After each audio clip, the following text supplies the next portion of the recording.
오늘 성경은 계시록 8장 1절부터 13절에 있는 말씀입니다. 요한계시록 8장 전체의 말씀.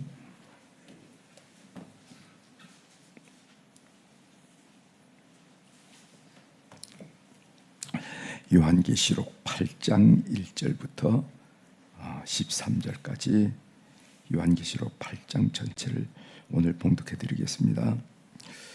일곱째 인을 떼실 때 하늘이 반시간쯤 고요하더니 내가 보며 하나님 앞에 일곱 천사가 서 있어 일곱 나팔을 받았더라. 또 다른 천사가 와서 제단 곁에 서서 금 향로를 가지고 많은 향을 받았으니 이는 모든 성도의 기도와 합하여 보좌 금 제단에 드리고자 함이라. 향년이 성도의 기도와 함께 천사의 손으로부터 하나님 앞으로 올라가는지라. 천사가 향로를 가지고 제단에 불을 담아다가 땅에 쏟음에 우레와 음성과 번개와 지진이 나더라. 일곱 나팔을 가진 일곱 천사가 나팔 불기를 준비하더라. 첫째 천사가 나팔을 부니 피 섞인 우박과 불이 나와서 땅에 쏟아짐에 땅의 3분의 1이 타버리고 수목의 3분의 1도 다 타버리고 각종 푸른 풀도 타버렸더라. 둘째 천사가 나팔을 부니 불 붙는 큰 산과 같은 것이 바다에 던져짐에 바다의 3분의 1이 피가 되고 바다 가운데 생명 가진 피조물들의 3분의 1이 죽고 배들의 3분의 1이 깨지더라. 셋째 천사가 나팔을 부니 햇불같이 타는 큰 별이 하늘에서 떨어져 강들의 3분의 1과 여러 물샘에 떨어지니 이 별 이름은 쓴쑥이라. 물의 3분의 1이 쓴쑥이 되매 그 물이 쓴 물이 되므로 많은 사람이 죽더라. 넷째 천사가 나팔을 부니 해 3분의 1과 달 3분의 1과 별들의 3분의 1이 타격을 받아 그 3분의 1이 어두워지니 낮 3분의 1은 비춤이었고 밤도 그러하더라. 내가 또 보고 들으니 공중에 날아가는 독수리가 큰 소리로 이르되 땅에 사는 자들에게 화가 있으리니 이는 천사들이 부르어야 할 나팔 소리가 남아 있음이로다 하더라. 아멘. 13절까지 읽겠습니다.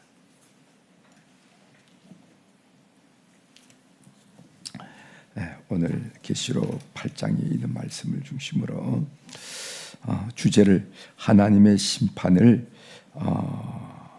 가볍게 여기지 말자. 하나님의 심판을 가볍게 여기지 말자 하는 말씀의 주제로 같이 이 새벽에 말씀을 나누려고 합니다. 요한계시록 6장에 6인 심판이 나오고 그리고 7장에서 우리는 막간의 격려를 우리가 받았습니다. 성도들을 위로하기 위해서 천상 예배의 모습을 우리가 봤잖아요. 어제 말씀드린 내용입니다. 그리고 이제 마지막 7번째 인이 등장하는데 그 내용이 오늘 본문이 되겠습니다. 7째 인을 떼실 때 사도 요한은 7 나팔을 가진 7 천사와 금 향로를 가진 천사를 보게 됐습니다. 3절부터 좀 읽어드리겠습니다. 3절, 4절, 5절을 읽어드리겠습니다. 3절 또 다른 천사가 와서 제단 곁에 서서 금 향로를 가지고 많은 향을 받았으니 이는 모든 성도의 기도와 합하여 보좌 금 제단에 드리고자 함이라. 이 향은 성경에 보면 향은 성도들의 기도를 상징한다 하는 것을 아실 필요가 있습니다. 4절 향년이 성도의 기도와 함께 천사의 손으로부터 하나님 앞으로 올라가는지라. 성도의 기도는 한마디도 땅에 떨어지지 않고 하나님께 올라가더라는 겁니다. 여러분들 신앙생활 하다 보면 깜짝 놀랄 만한 것들을 여러분 경험하시죠? 예를 들어서 예전에 젊은 시절에 아니면 힘들 때 넋두리처럼 기도했던 내용이 어느 순간 여러분 삶의 현실로 나타나는 걸 보고 깜짝 이 현실을 보면서 내가 언제 젊은 시절에 아니면 언제 내가 이런 기도를 드렸는데 아니 그때 녹두리처럼 한 기도를 하나님이 들으셨단 말인가 하면서 여러분 스스로 놀라는 경험을 가끔씩 하실 줄 믿습니다. 성도의 기도는 하나님의 앞에 올라가느니라 하는 것처럼 한마디도 흐지부지 되거나 메아리처럼 공허하게 울림으로 남거나 땅에 떨어지지 않고 하나님께 올라간다 하는 것을 꼭 믿으십시오. 5절, 천사가 향로를 가지고 제단에 불을 담아다가 땅에 쏟음에 우레와 음성과 번개와 지진이 나더라. 이 성도의 기도에 응답해서 우레와 음성과 번개와 지진이 났다. 응답하는 표시로 표현된 것을 우리가 보게 됩니다. 이것은 성도의 기도에 응답하여 최후 심판이 계시된다 하는 것을 우리들에게 보여주죠. 하나님은 성도의 기도를 중요하게 생각하십니다. 가장 어리석은 사람은 누구냐 하면은 기도한다고 뭐가 달라집니까? 라고 얘기한 사람이에요. 그런 얘기 가만히 듣죠. 어디 가세요? 기도하러 가지. 엄마, 아버지, 기도한다고 뭐가 달라집니까? 이렇게 얘기한 사람이 가장 어리석은 사람입니다. 성도의 기도에 응답하신다 하는 것. 그래서 오늘 우리가 성경에도 보면요, 계시록 6장 10절에 보면 순교자들이 하나님께 신원하는 내용을 듣고 하나님께 기도하는 내용 듣고 역사를 이룬 장면이 나고, 또 계시록 6장 12절 17절에 보면 성도의 기도에 대한 응답으로 6째 인의 심판이 임한다 하는 그런 내용도 우리가 보게 된다는 것이요. 하나님은 역사의 주관자로 역사를 운행하시지만은 하나님은 당신의 뜻을 이루어 가신데 성도들의 기도를 사용하신다. 그래서 어떤 분이 이런 얘기를 하더라고요. 성도의 기도는 하나님의 역사하심의 스위치다. 여러분, 여기에 배선을 다 해서 전기 시설을 다 갖췄는데 누가 여기 스위치를 켜지 않으면, 언으로 하지 않으면 이 공간은 깜깜할 겁니다. 그죠? 불이 들어오지 않을 거예요. 그래서 이 성도의 기도가 어떤 거냐 말이지. 이 성도의 기도라는 것은 하나님이 역사하시는, 모든 것가 다 준비되었습니다. 집이 지어지고 공간이 만들어지고 배선이 다 되고, 그래서 스위치만 키면은 여기에 불이 있어서 여기서 우리 모두가 자연스럽게 활동할 수 있는 공간이 되는데, 이 스위치를 키는 거, 스위치 on 하는 것이 바로 성도의 기도다. 이렇게 설명하는 분도 계시다는 겁니다.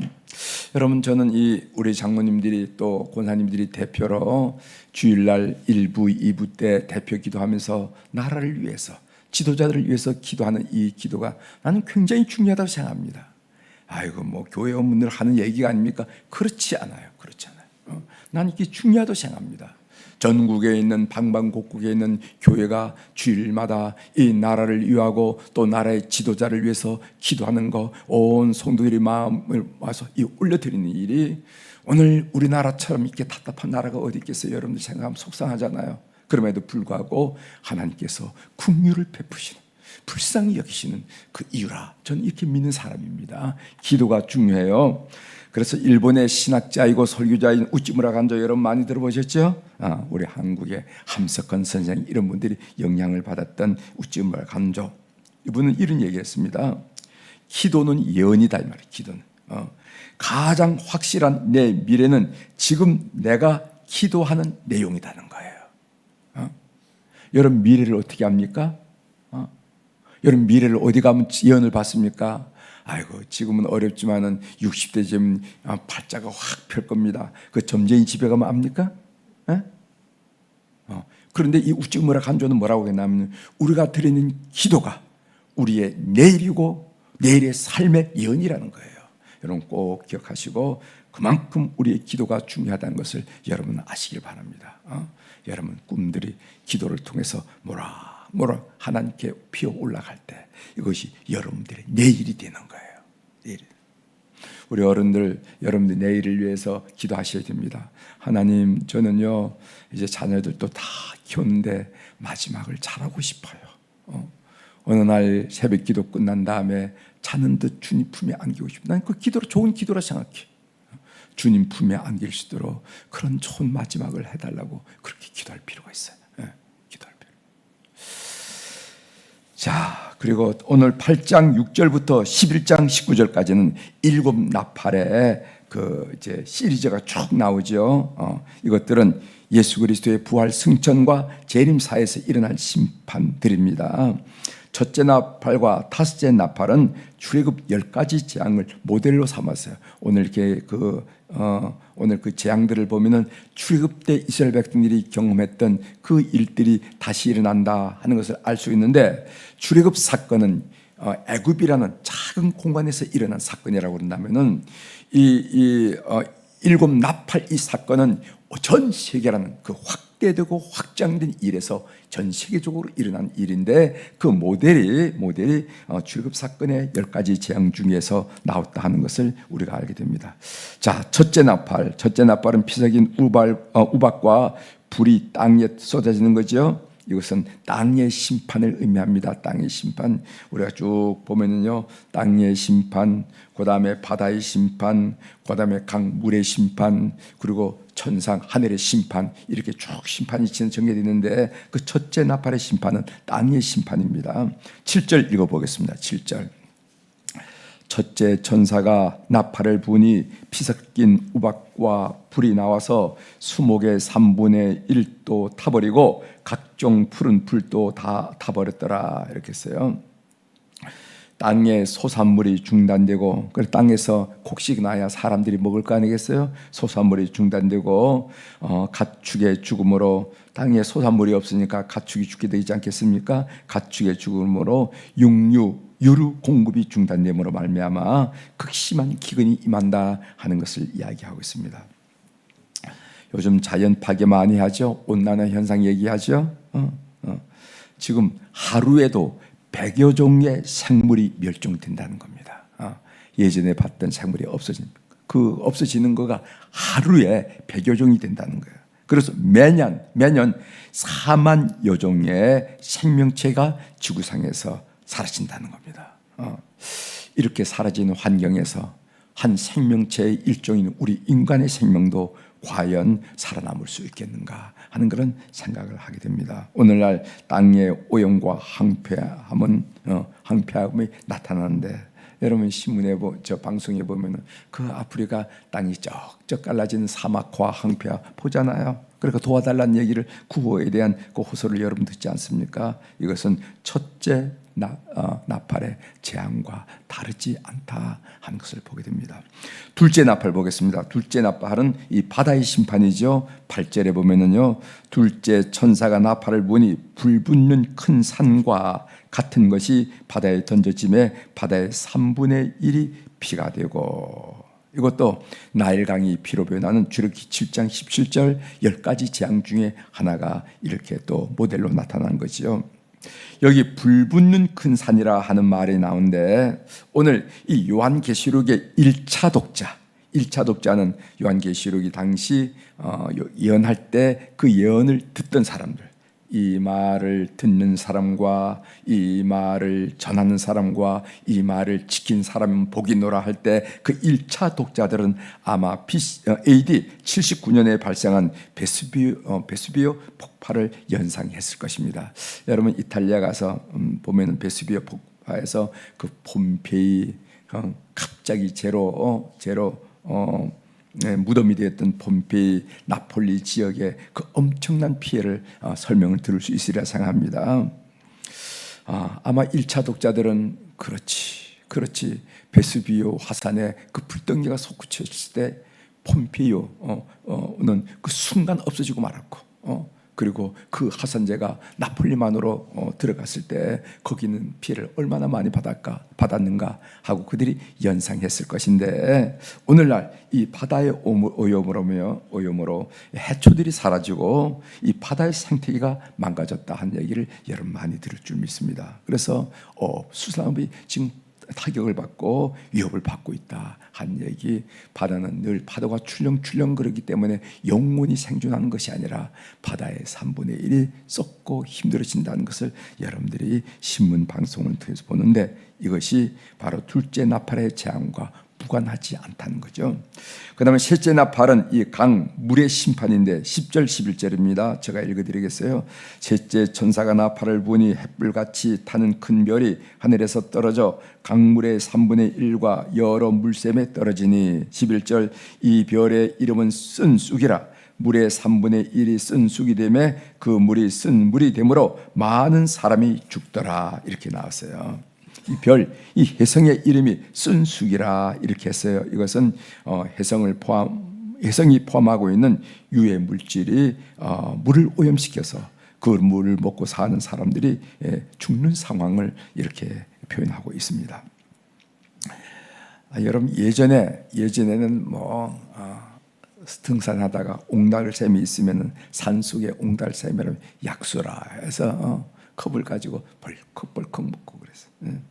또 어린 시절 냇가에 물이 내려오면 그렇게 손으로 이렇게 세수도 하지만 손으로 퍼서 마셔서 그 목마름을 달랬던 거 여러분 기억하시죠?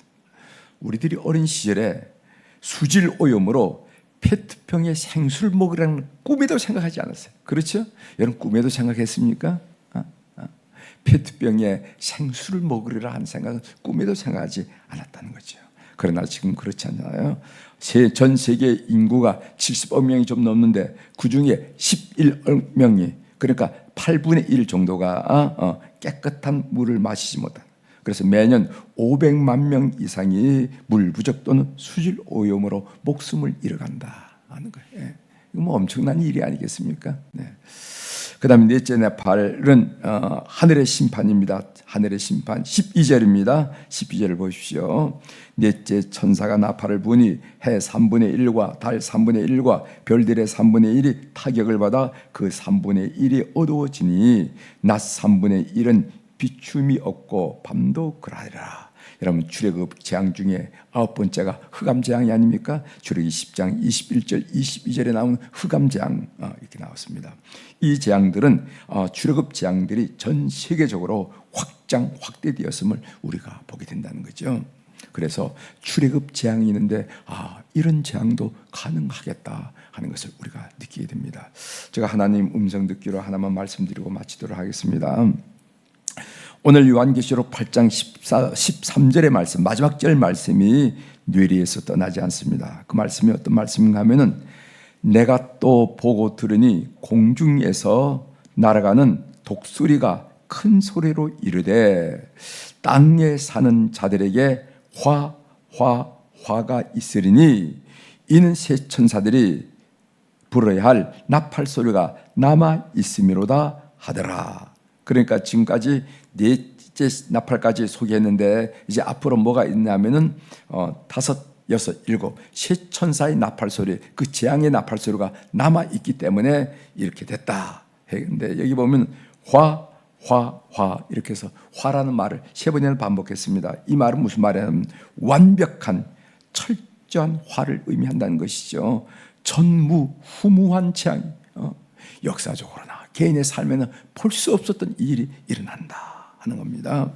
그래서 하나님의 심판을 가볍게 우습게 여기지 말자는 거예요. 하나님의 심판을 가볍게 여기는 것은 인간의 아주 어리석은 오만이라는 겁니다. 이제까지 이렇게 지나왔는데 또 과학이 또 새로운 것들을 만들어내서 해결하겠지 이렇게 생각하지 말라는 겁니다. 인간의 아주 오만함이 뭐냐면은 하나님의 심판을 가볍게 생각하고 우습게 생각하는 것이 바로 인간의 오만이라. 트럼프가 미국 대통령에 당선되자 특별검사가 트럼프의 범과에 대해서 기소유예를 했습니다. 더 이상 하지 않겠다는 거죠. 그것을 보고 신문 사설이 무슨 얘기를 했냐면은 정치는 법 위에 있다. 법은 만인이 따라 만인 위에 법이 있다가 아니라 그 법 위에 정치가 있다. 그런 얘기를 했다는 거죠. 요즘 우리들이 유전무죄, 무전유죄 이런 얘기 하지 않습니까? 그런데 세상의 법은 정치의 힘에 눌릴 줄 모릅니다. 세상의 법은 정치의 힘에 눌릴 줄 모르나 그러나 하나님의 법은 영원토록 공평정대하다는 것을 우리가 잊어서는 안 된다는 것이죠. 그 하나님이 우리를 역사를 심판하신다는 거예요. 그러므로 하나님의 심판을 가볍게 우습게 여기지 말자는 겁니다. 영적으로 민감한 사람들은 이 시대의 징조들을 바라보고 하나님의 심판이 타고움을 느낀다는 거예요. 그래서 많은 분들이 한번 한쪽에는 성경책을 펴놓고 한쪽에는 신문을 펴놓고 한번 대조를 해봐라. 그 징조를 너무너무 이상하게 흘러간다는 사실을 보고 민감성을 회복하라 하는 그런 설교가 또 있다는 것을 여러분 아시고, 민감한 성도들은 이 시대의 징조를 보고 하나님의 심판이 되어지고 있고 다가옴을 느낀다는 것입니다. 오늘 우리 새벽 기도에 난 우리 모든 교우들 화가 있으리니 하는 이 마지막 말씀을 그냥 귓등으로 또는 건성으로 그렇거니 하고 넘기지 마시고, 그렇지, 세상은 어떻게 돌아갈지 모르지만 하나님의 심판은 공명정대하고 그 심판이 나나 역사나 이 사이나 분명히 일어난다 하는 것을 믿고 살아가는 성도들이 되기를 바랍니다. 기도하시겠습니다. 하나님 아버지, 7 나팔의 이야기를 우리가 함께 나누면서 우리가 이것을 요한계시록이 아니고 신문에서 가만히 보더라도 하늘에 되어진 일이나 땅에 되어지는 일이나 공기를 통해서 되어진 일이나 바닷물에서 일어난 일이나 우리가 먹고 마시는 물이 되어진 일이나 어쩌면 이렇게 전혀 다르지 않다 하는 생각을 우리가 알게 됩니다. 이 요한계시록의 이야기가 신문 사면에 난다 하더라도 전혀 이상하게 느껴지지 않은 것을 오늘 그런 삶을 우리가 살고 있습니다. 하나님 아버지, 세상의 정치 사회는 혼돈과 혼란에 휘몰아친다 하더라도 우리 그리스도인들은 하나님의 법은 그 어떤 힘으로도 그 어떤 능력으로도 공명정대하게 임한다 한 사실을 늘 알고 우리 개인의 삶이나 우리 사회나 이 역사에 하나님의 심판의 엄중함을 가볍게 우습게 여기지 않는 민감한 성도들 될 수 있도록 은혜를 베풀어 주옵소서. 다시 한번 옷깃을 여밀고 하나님의 심판을 생각하면서 우리가 살아가는 하늘 백성들이 다 되는 거룩한 무리로 세워 주시옵소서. 오늘 또 우리 사랑 교우들이 주님 앞에 1000번째 헌금을 올려드렸습니다. 눈 밝으신 우리 하나님 아버지, 귀 밝으신 우리 하나님 아버지, 헌금을 드리는 우리의 모습, 이름들, 사연들 주님께서 이미 아신 줄 믿습니다.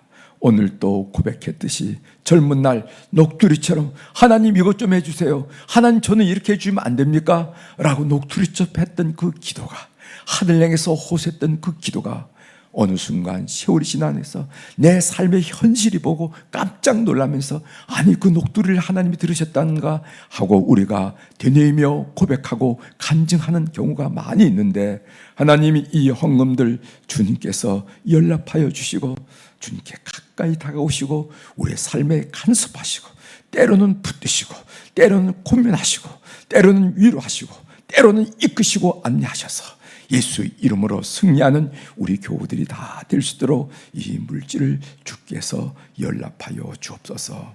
오늘 우리 교회 어른인 안나 여성교 회원들, 모세 남성교 회원들을 위해서 축복하며 기도합니다. 하나님, 그들의 여생을 축복하여 주옵소서. 하루의 일과 중에서 마지막 저녁 노을이 황홀하고 찬란하듯이, 그래서 가던 길을 멈추고 그 하늘을 쳐다보듯이 그들의 삶의 흔적이 그렇게 선한 영향력을 미치고 그 선한 영향이 자녀들 그리고 또 자손들뿐만 아니라 이웃에게까지 선한 영향력을 미치는 우리 어른들이 다 될 수 있도록 주께서 역사하여 주시옵소서. 저 어른들의 삶을 보면은 하나님이 살아계시긴 살아계셔 라고 고백받는 어른들의 삶이 될 수 있도록 영육간의 강건함으로 주님 붙들어 주시옵소서. 하나님, 지난 주일에 총력전조 1차 모임에 21분이라는 신앙생활을 하다가 코로나 이후로 중지했던 분들이 회복되고, 그리고 또 생전 처음 교회에 나오신 분들이 이렇게 하나님 열매를 보면서 하나님 앞에 감사를 드립니다. 늘 이런 사역을 감당하다 보면은 하나님은 우리가 생각한 이상으로 역사하시는데 그런 역사를 보여주셔서 큰 용기 얻게 하시고 우리 교회 속에 구령의 열정이 충만하게 하시오니 감사합니다.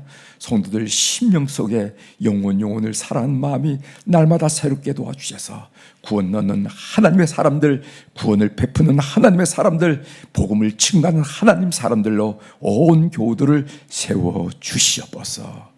오늘 또 하늘의 주권과 땅의 주권을 가진 우리 주님의 권세 있는 이름으로 이 새벽에 선포합니다. 내 영혼이 잘된 같이 범사가 잘되고 강건한 축복을 우리 모든 교우들이 오늘 또 크게 향유하게 도와주시옵소서. 감사드리며 예수님의 이름으로 기도 올려옵나이다. 아멘. 하늘에 계신 우리 아버지여, 이름이 거룩히 여김을 받으시오며 나라가 임하시오며 뜻이 하늘에서 이루어진 것 같이 땅에서도 이루어지이다. 오늘 우리에게 일용할 양식을 주시옵고 우리가 우리에게 죄진 자를 사하여 준 것 같이 우리 죄를 사하여 주시옵고 우리를 시험에 들게 하지 마시옵고 다만 악에서 구하시옵소서. 나라와 권세와 영광이 아버지께 영원히 있사옵나이다. 아멘.